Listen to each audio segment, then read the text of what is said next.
Les textes liturgiques du vendredi 8 novembre 2024. Première lecture. Nous attendons comme Sauveur le Seigneur Jésus-Christ, lui qui transformera nos pauvres corps à l'image de son corps glorieux. Philippiens 3, 17-4, 1. Lecture de la lettre de Saint Paul apôtre aux Philippiens. Frères, ensemble imitez-moi. Et regardez bien ceux qui se conduisent selon l'exemple que nous vous donnons, car je vous l'ai souvent dit, et maintenant je le redis en pleurant. Beaucoup de gens se conduisent en ennemis de la croix du Christ. Ils vont à leur perte. Leur Dieu, c'est leur ventre. Et ils mettent leur gloire dans ce qui fait leur honte.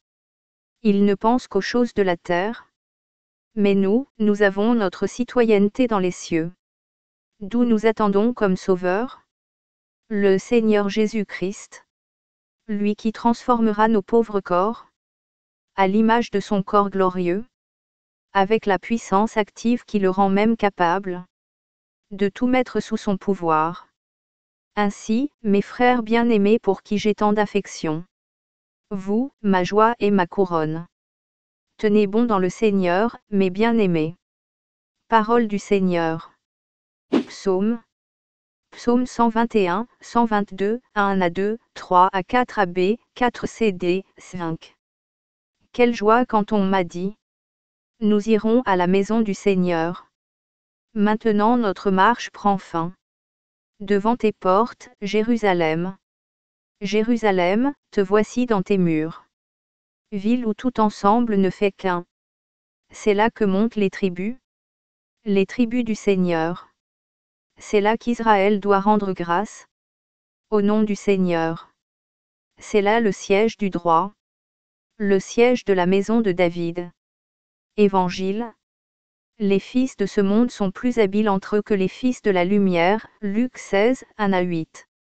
Évangile de Jésus-Christ selon saint Luc. En ce temps-là, Jésus disait aux disciples: un homme riche avait un gérant, qui lui fut dénoncé comme dilapidant ses biens. Il le convoqua et lui dit: qu'est-ce que j'apprends à ton sujet? Rends-moi les comptes de ta gestion, car tu ne peux plus être mon gérant.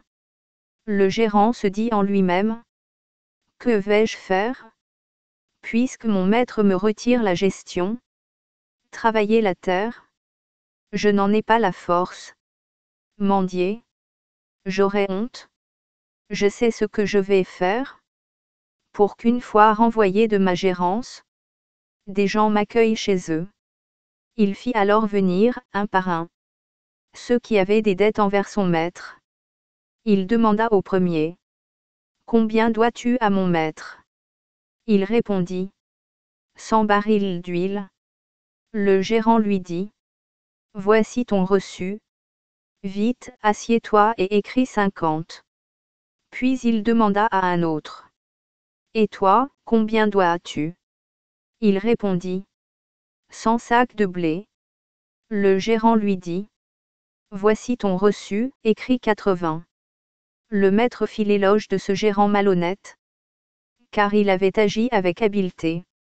En effet, les fils de ce monde sont plus habiles entre eux que les fils de la lumière. Acclamons la parole de Dieu.